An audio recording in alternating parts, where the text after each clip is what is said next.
Good morning. You sound really good. Brian and Rhonda sound really good. They sat right behind me. We should have a sign-up sheet for sitting in front of Brian and Rhonda when they sing. No, Rhonda, you have a really nice voice. Really nice. Isaac, maybe we can get her to do a solo.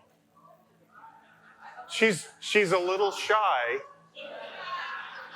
We'll have to coax her into it. I really should not have this much energy. We had the 9-month-old and the puppy for 8 days. Not in that order, by the way. The 9-month-old is nothing compared to the puppy. And then we had a week off. And then my daughter and son-in-law and my 3-year-old and 1.5-year-old grandkids came for 2 weeks. They left Friday. And Linda falls asleep in the chair around 7 at night now, just completely poured out, just nothing left.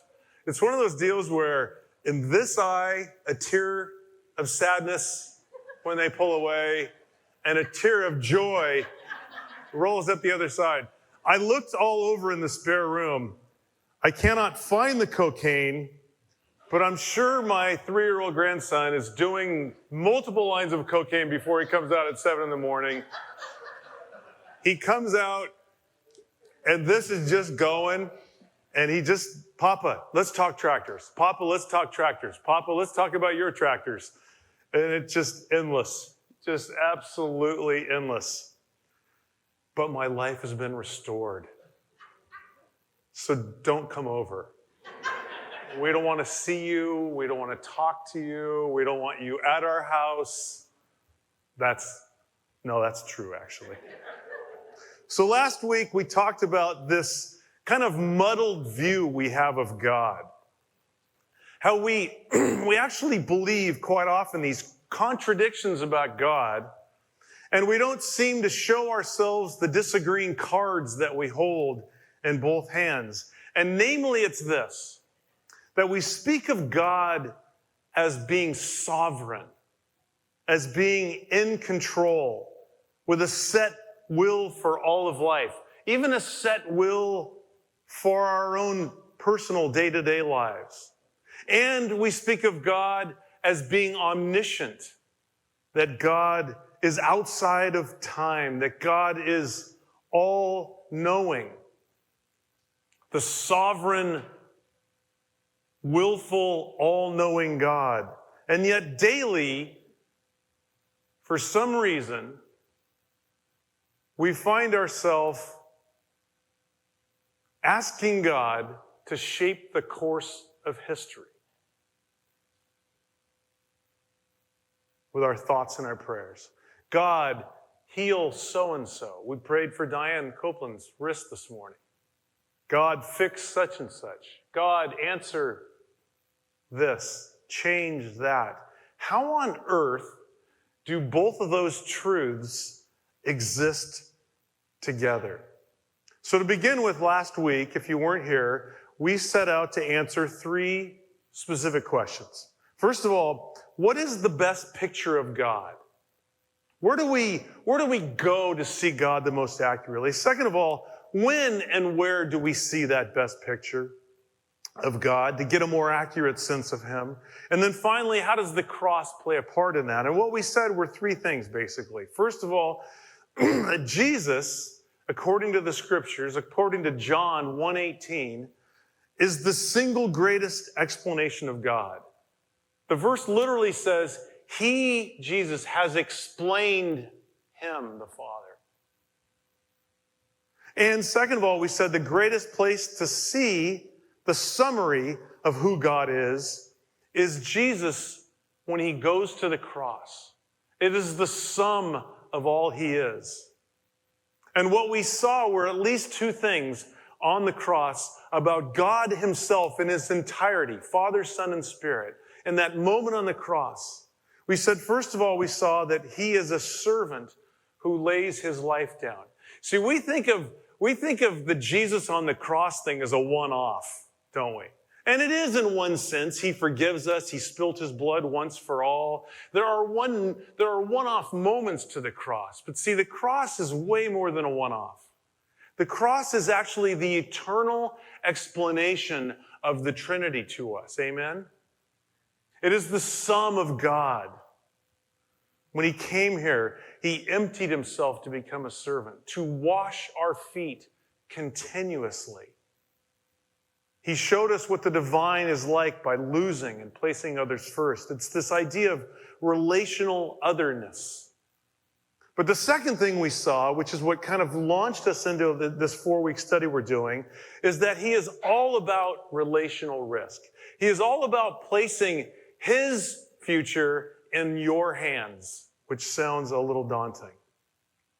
He is willing to be rejected by the very humanity that he created, if it creates a path in any way for that same creation to freely know him and choose him and participate with him on a daily basis.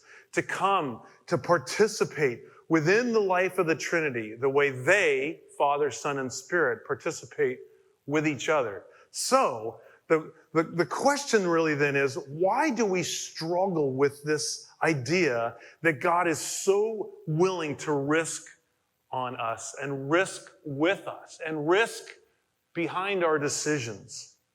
Maybe more directly, why are we so quick to think God is sovereign and in control and yet become so unnerved when we say that God is incredibly flexible, even willing to risk huge aspects of life itself based upon our individual responses? See, the idea is that God is sovereignly strategic. He is going to get where he wants to get. Nothing will thwart God. If he decides that he is at A and he will get to B, he will get there and nothing you or I will stop that. That is true. And yet, he is very tactically flexible. He will ebb and flow on a daily, minute-by-minute basis, depending upon how we respond in life.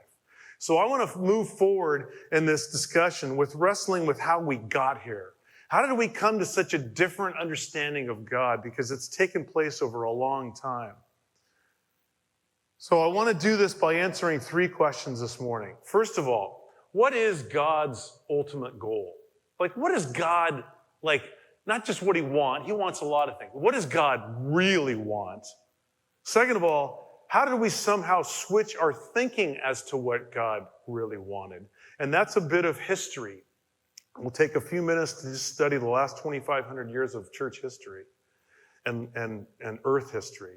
And then I want to just touch on how the spirit world can actually inform us as to how God thinks and behaves. So first of all, what is God's goal? This is a $1 million question to me. We should all have an answer to this ready. Now, hopefully it won't be wrong, but we should have an answer. Like, what is God about? What's the point? What does God want more than anything? And now this is actually, for this church, this is actually quite an easy answer because of the way we approach the Word and how we have studied and how we have processed this together. But I remember asking this church, both in the journey room upstairs, and I actually preached a portion of this series down here in Big Church, I used to call it. And I remember asking people all the time, and I did it on that Sunday. I asked this church 13 years ago, what is God's goal? And it was fascinating because the church's answer was what I usually hear the world answer or the Christian world answer. Most often when I ask this question, what is God's goal, as it happened then in this church 13 years ago, the answer is to be glorified. And this is a topic we've really tackled a lot in the last year and a half. This idea of God's glory. We literally just sang words about glorifying God, right? And glory is it's a big word that has a very simple definition. It is the sum of who he is. If I picked any one of you, let's pick an easy one. If I say, what is the glory of what it is to be Jerry Grassi? You will begin, I hope, to begin to shout words out. Feel free, church. Godfather. There you go. We don't even need to go any farther. Passionate. What? Great. Chef. There's a great to Grassi. There's a million things. We think of each other in all of our glory. Well, this is really the same thing it is with God. It is the sum of him and his greatness. It is the sum of who God is. And God does want to be glorified, but not for the reasons that we often think. In other words, God, of course, wants to be seen accurately. This is the reason the world does not normally want God, because they have such a tainted view of God because of people that go to church and because of people that have made a mockery of God. But when people really see who God is, actually, he's very attractive. When people are watching The Chosen, this is the first Jesus I've ever seen in film that I go, I would hang out with that dude 24 hours a day, right? And people are coming to Christ because they're saying, if that's God, I am absolutely all in. But see, this is not God's goal. He wants to be seen accurately, but it's an extremely important means to a much more important end. Let's do a little test. And boy, will I be sad if this doesn't go well. But I know it will, because I know how much this church has changed over the last dozen years. What is God's goal, people? Loving relationship. I should just smoke a cigarette and go home. This is beautiful. Don't worry, Mother, I've never smoked a cigarette. God exists in the form of the Trinity, the Father, the Son, and the Spirit. And this God exists in relationship to each other within the Trinity. We were then birthed out of their DNA. We were made in their image, and we are to enjoy him and reflect him. You see, we only relate, we only love, we only connect and trust and empathize and feel deeply for one another. All those good things because it existed before within the life of the Trinity.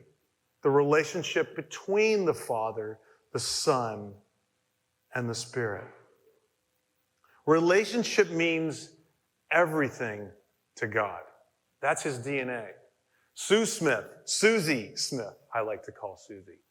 She's like a second mom to me. And believe me, I did not need another mother. There is no greater mother than this. But I have second mothers because my mother, it's just so much of a burden, and I'm so needy.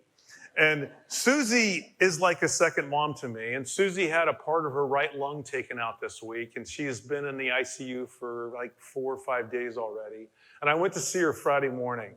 And Susie and I, we've just spent a lot of time together. Josh is a very close friend of mine. And I would come every Sunday.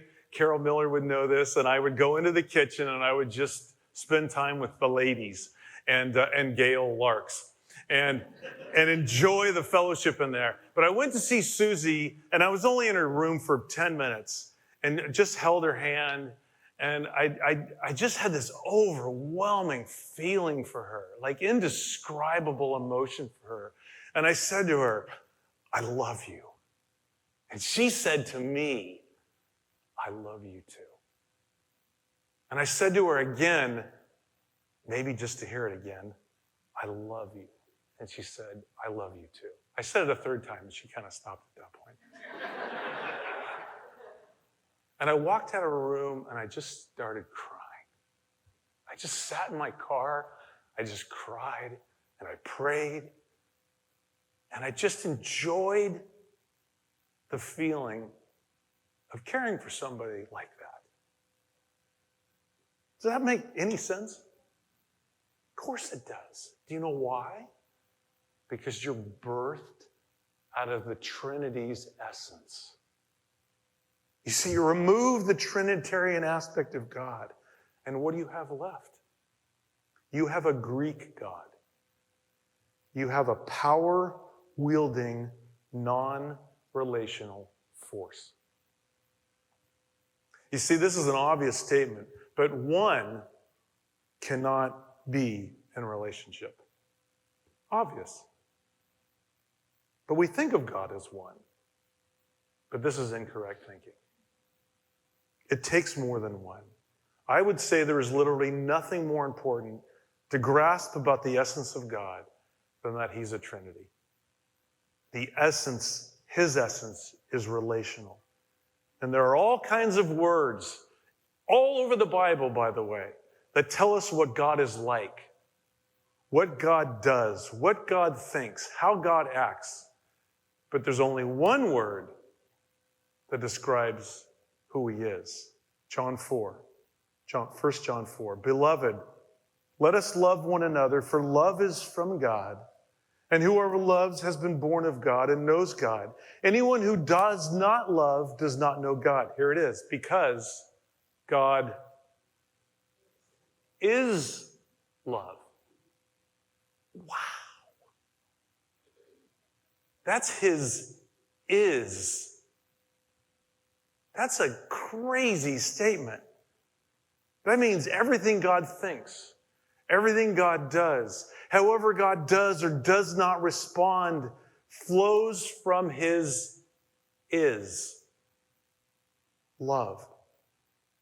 If God ever ceases to be love, he ceases to be God.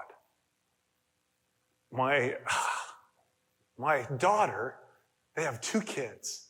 In January, my son-in-law has this crazy ability to hear God. Don't ask me to explain it. It's really bizarre in his particular way, and I'll leave that for another time. But he was somewhere by himself, and he said God made it very clear to him, it's go time. It's time to have a kid. And not today, tomorrow. So he went home and told his wife, and the next day they consummated, and she got immediately pregnant. And they lost the baby. And the next month, they got pregnant again. And she lost the baby. Now, she's pregnant now after the 3rd month. She's quite fertile. She'll be happy that I shared this because she'll be watching this later. And we're talking on the phone, and she said, it just seems cruel, right? I said, what seems cruel, sweetie? She said, why would God tell John that? And then we conceive, and then we lose our child. Kind of get that equation. But God is love. And I was fighting to not be a parent and to just shut my mouth and sit in the ashes with her. And God kept saying, you're going to correct this one thing. And I said, you know he's not cruel, though. She said, I know he's not cruel. He can't be. So that equation we'll take off the table. There's a million other equations going on, but not that one. So this is God's goal for his creation. Made in his image, you and me, to partner, to join, to participate with the 3 of them. And one cannot do this. So what has bothered me for so long was, how did we come to such a distorted view of God? How did we come to this view that God is all about his glory and not something much more enriching than that? Unfortunately, we don't know our history. I remember when my brother Jeff went to seminary, of all the classes he took for 3 years, he said the greatest class by far was church history, which was a fascinating answer. You see, so much of what we believe and don't believe can be attributed to simply what the Bible explains, not only, but also what the church has passed down to us over the centuries, over the millennia. And there's some great aspects to that. Because when somebody comes along and says, I got a new one, you should go, I don't think so. I doubt whether all these amazing followers of Jesus for 2,000 years missed it and you got it. That's called a cult, actually, that you need special glasses for. Sorry if that was a little too direct. And part of the misunderstanding that we have is what it means to say that God is sovereign and God is omniscient. I don't want to spend too much time on this, but I think 5 minutes to just go through a little bit of history I think will be helpful. Let me start with this. Around 2,500 years ago, so this is roughly 500 years before Jesus.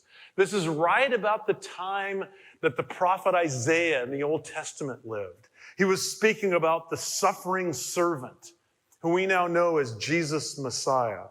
The great philosophers like Plato and Socrates lived.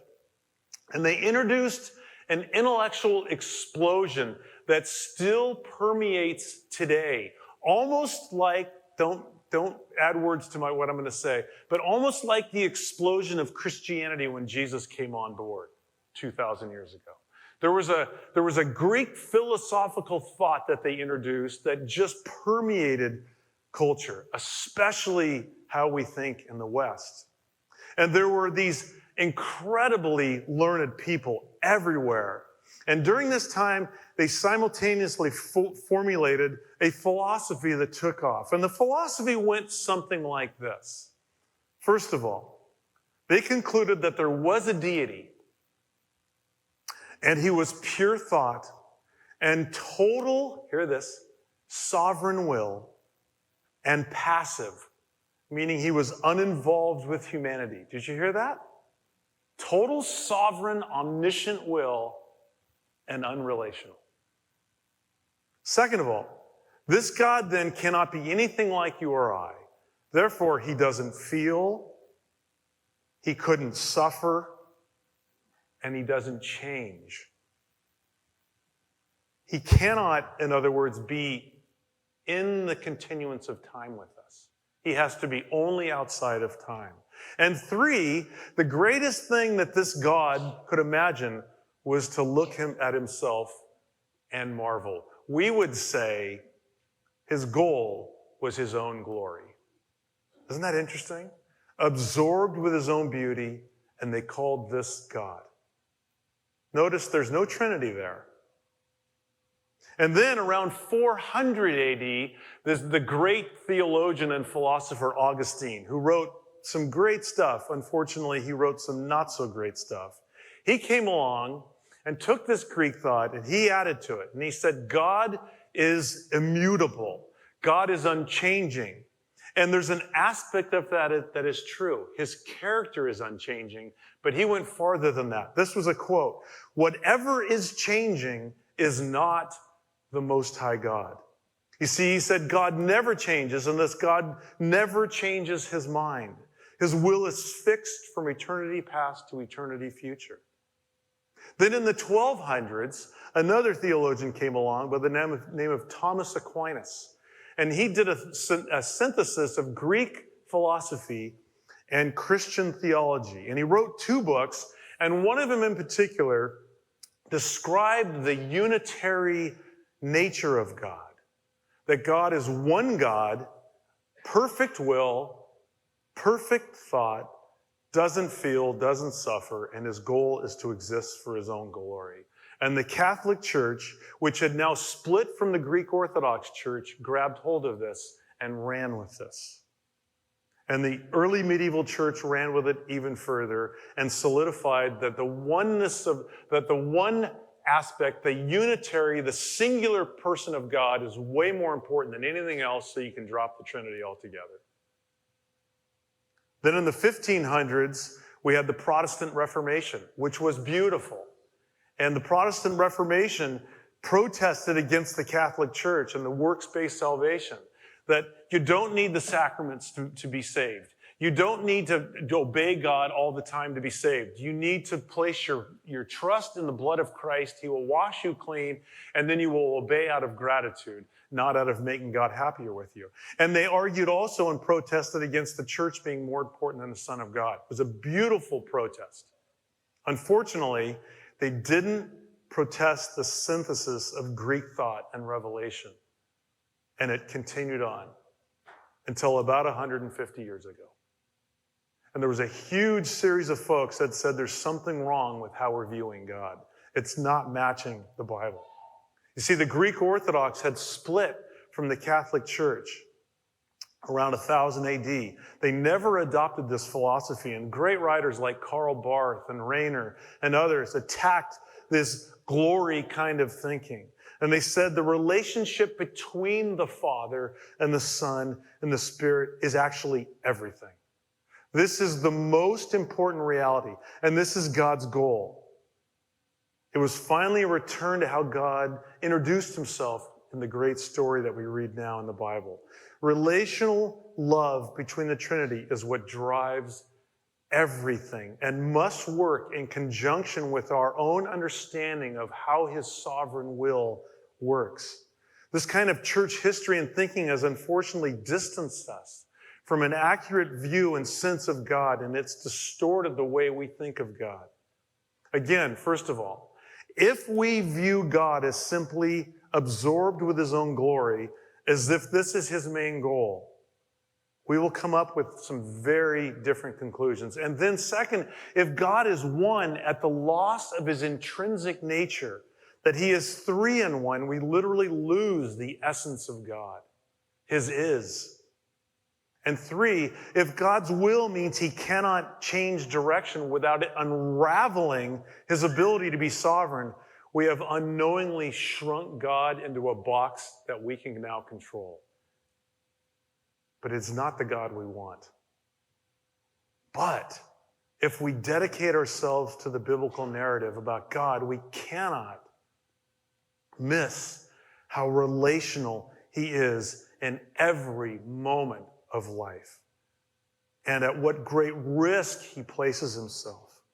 See, relationship is what drives God. Have I said that enough? He doesn't do anything unless it is motivated from a loving connection. There's this scene in The Chosen in season 3. And they embellish the story a little bit. Peter and his wife have this trial they're going through. And they're not talking to Jesus about it. Whether he knows or not is a whole different topic. We'll get to that soon enough. But they're really upset. And they're up in the Decapolis, on the eastern side of the Sea of Galilee, which is Gentile territory. And Jesus is healing all these Gentiles. And Peter's in the story so frustrated because Jesus cares more about the Gentiles than about him in his mind. And they're out in the boat, the storm, and Jesus comes walking on the water, and Peter is so upset with him. Do you remember the scene if you've watched it? He's so upset. You don't care about me, he says. You care about all these other people. They're not even followers of yours. I gave up everything. I'm not even with my wife right now. And you don't care about me. See, it's a challenge to the is of God. That can't be true. And the next scene, you see Jesus in the boat and Peter on his chest. And Jesus is rocking him. And Peter's saying over and over, don't let me go. Don't let me go. And Jesus is saying repeatedly, I won't ever let you go. Now, is Peter's problem still there? Absolutely. Is the difficulty of life still sitting on Peter and his wife? Absolutely. But what is off the equation is whether or not he cares. Even the spirit world knows this about God, which I think is fascinating. We need only to turn to the temptations of Jesus in the desert to find out. In Matthew's gospel in chapter 4, Jesus is finally ready for his three-year adult ministry. And what does he do? He goes to the Jordan. He meets John the Baptist. John the Baptist baptizes Jesus. And Jesus goes out into the desert for 40 days of fasting, into the wilderness. He's reenacting what the Israelites did for 40 years. He's recapitulating the situation is the word. He goes out into the desert, and at the end of this 40 days of fasting, Satan meets Jesus. And he tempts him 3 times, quite unsuccessfully, just in case you're worried. And I had never seen these temptations like I have seen these in the last couple months of studying. Even though there are 3 distinct temptations, and by the way, I'm not going to do a whole sermon on these temptations. There's a lot more going on, but I want to bring out one element that I think is critical because Satan knows something about God that I think we miss. That's a weird statement. Let me read the first temptation in Matthew 4. And the tempter came and said to Jesus, "If you are the Son of God, command these stones to become loaves of bread." But Jesus answered, "It is written, man shall not live by bread alone, but by every word that comes," here it is, "from the mouth of God," Jesus says. Now, at first glance, this temptation looks kind of simple. Satan is telling Jesus, take care of yourself, use your power, do whatever you want, and by the way, listen to me. And that's partially true, I think. But Jesus' response gives Satan's motives away. Jesus says, everything comes from the mouth of God. Now, I've said this many times up front, but as a reminder, 99% of the time in the scriptures, when you hear the word God, it is actually referring to God the Father. And of course, this makes perfect sense. You see, the father of the 3 held the scepter of rule. And then when they, Father, Son, and Spirit, decided that they were going to create us, Jesus is the contractor. The Father's the architect. He's not going to pick up a hammer. Jesus created us. We learned this in Colossians chapter 1. So the Father hands the scepter of rule to Jesus, and Jesus, with the scepter of rule, creates humanity. And then when everything went to crud, Adam and Eve's sin, and so on and so forth, Jesus decides to come rescue his creation. What does he do? He says, Father, hold on to the scepter of rule. You take it for now. I'm going to go down there and save these people. And so Jesus comes to us. But his Father holds the scepter of rule. He is the mouth of God. So when Jesus says God gives all things, he's referring to the Father's rule, not his own. He's a man. Remember? We talked about this last week. Jesus, Philippians 2, emptied himself. He did not exploit his divinity, but he emptied himself by becoming a man. So the million-dollar question is, what is Satan really after? Here it is. Split the Trinity. That's the appropriate groan, by the way. Break their, big T, relationship. What is Satan saying? You don't need the Father, Jesus. You can do this all on your own. Remember Satan's memory. When Satan fell, how many of the angels went with him? 1/3. Isn't it fascinating? He's trying it all over again. See, Satan himself assumes the Trinity has a choice. This is what relationship is. They, Father, Son, and Spirit, are free to walk away from each other. And it's kind of true. Otherwise, it's not a relationship. Unfortunately, Satan can't grasp that they, Father, Son, and Spirit, cannot make an unloving choice. That's their is. So to walk away from each other would violate relationship. Here's what number 2 looks like. Let me keep reading. Then the devil took him to the holy city and set Jesus on the pinnacle of the temple. And he said to Jesus, if you're the Son of God, throw yourself down, for it is written, he will command his angels concerning you. And on their hands they will bear you up, lest you strike your foot against a stone. And Jesus says, again it's written, you shall not put the Lord your God to the test. Again, who is the he Satan is referring to? It's the Father. And interestingly, who is the Lord your God? We have it in our little New Testament brains that the Lord is always Jesus. That's not accurate. Jesus is referring to the Father. Remember, Jesus is a man in this moment. He emptied himself, Philippians 2. The Father has the scepter of rule. Until Jesus resurrects, the Father is Lord at this time. So what is Satan doing? Separate the Trinity.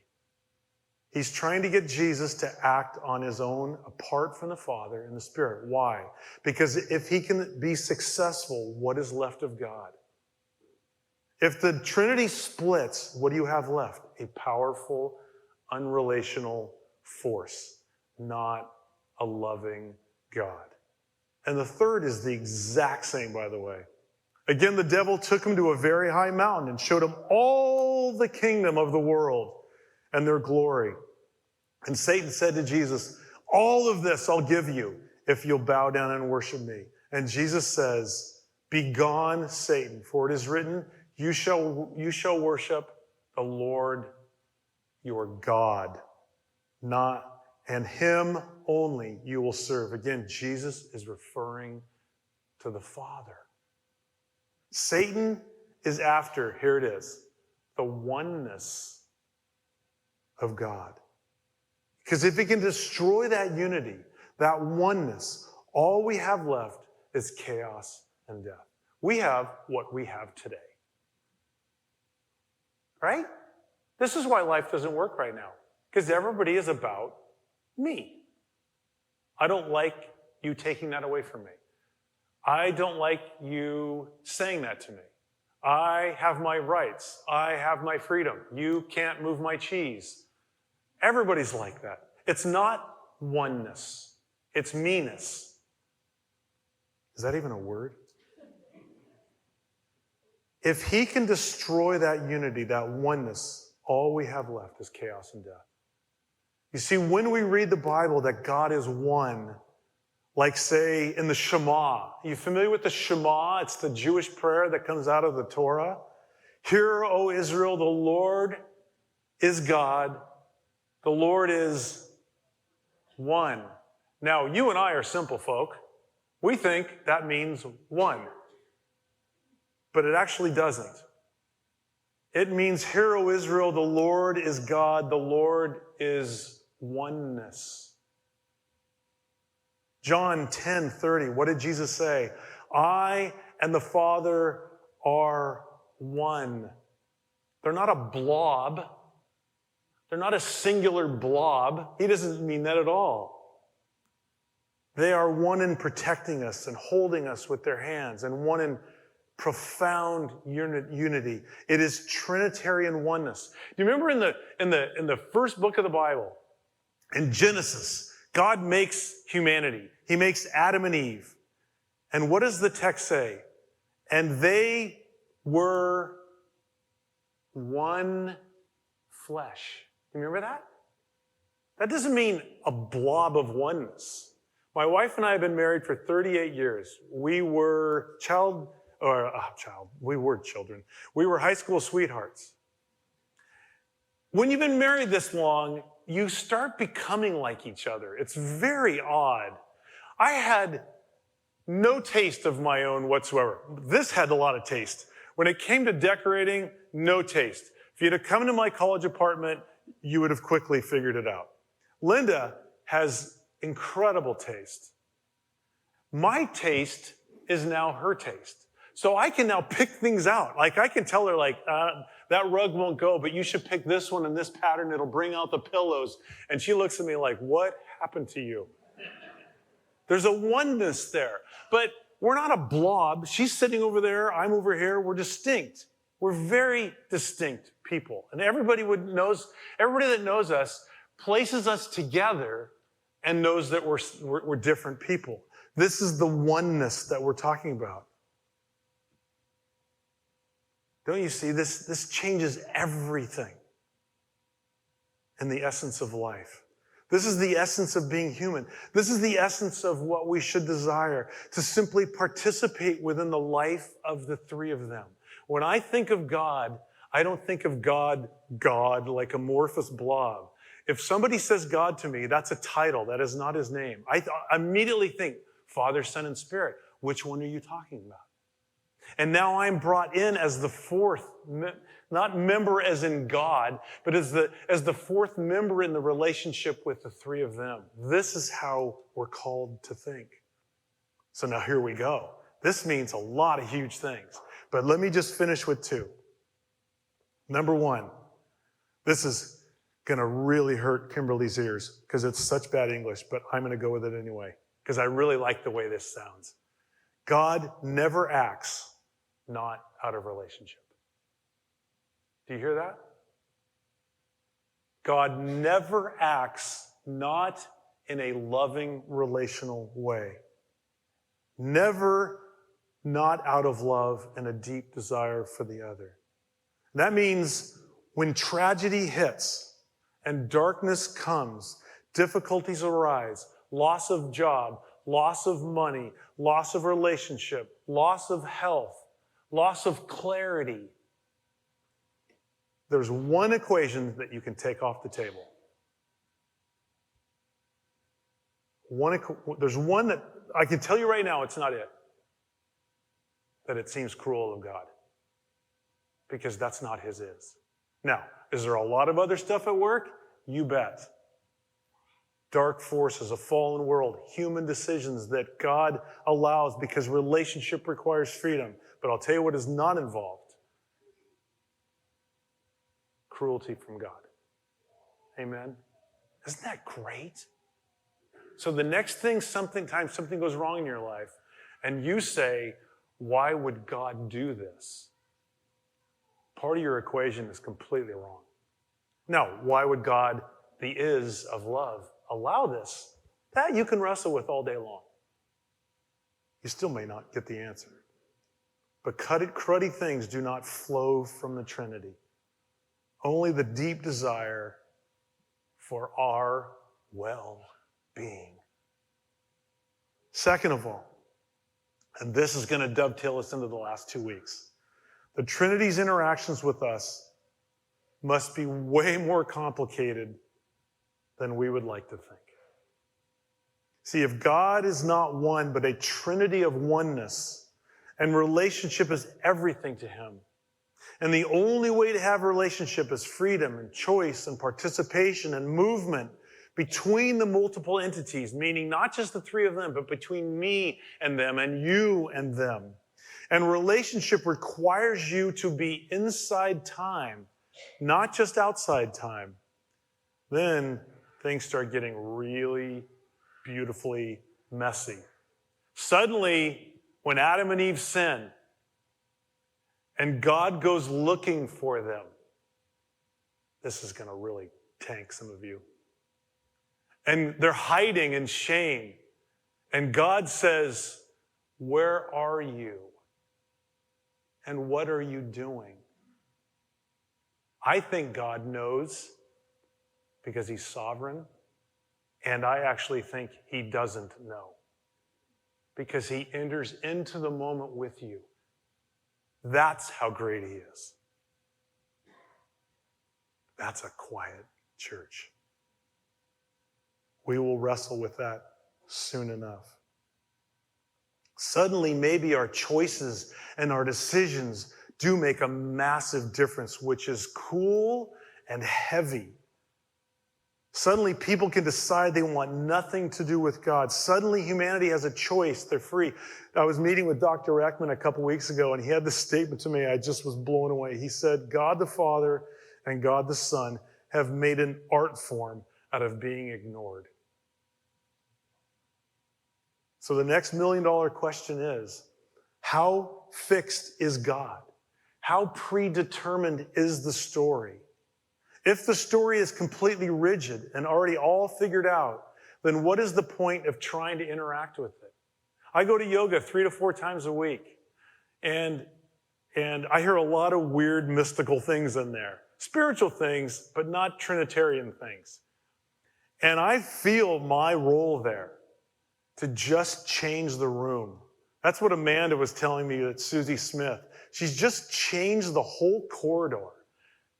She's in total pain and drugged up, and she is so perfuming Christ out down that hallway. The staff keeps coming up to her saying, man, this lady's different.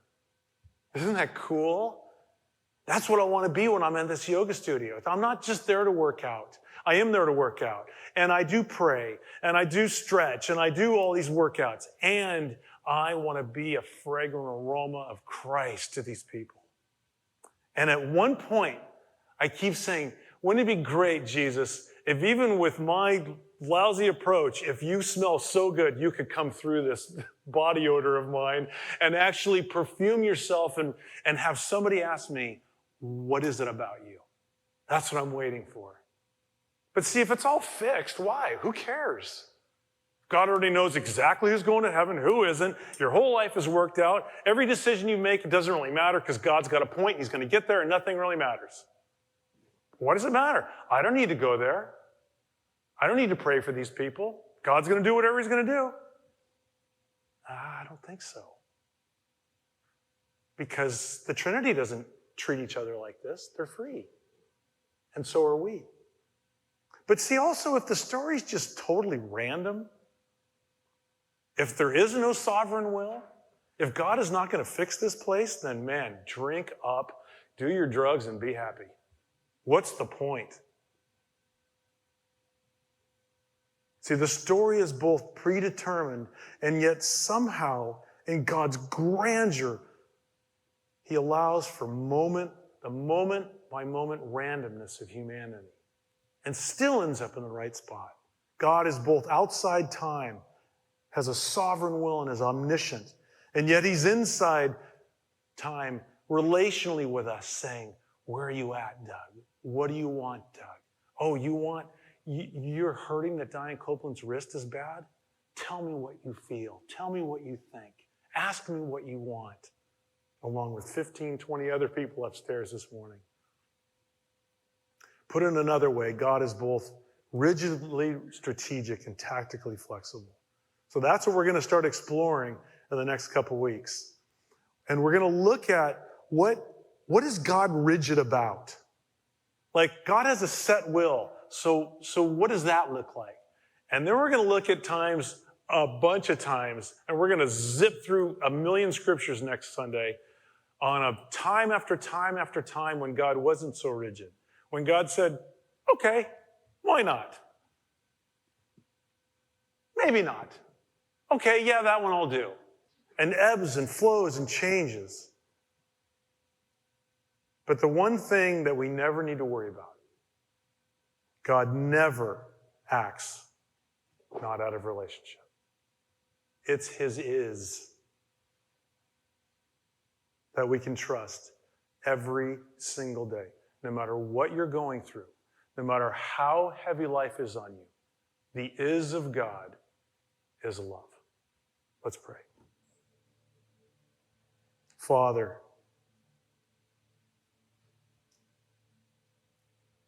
man, do we need you to be like this. Life can be so confusing and heavy and daunting, tiring. But we have those moments where we feel what it is to love and to be loved. We look at the cross and we say, man, I'm actually of magnificent value to you to come and die for me. And it wells us up so much, we can walk into a hospital room of pain and feel just deep, caring love. This comes from you, not from ourselves.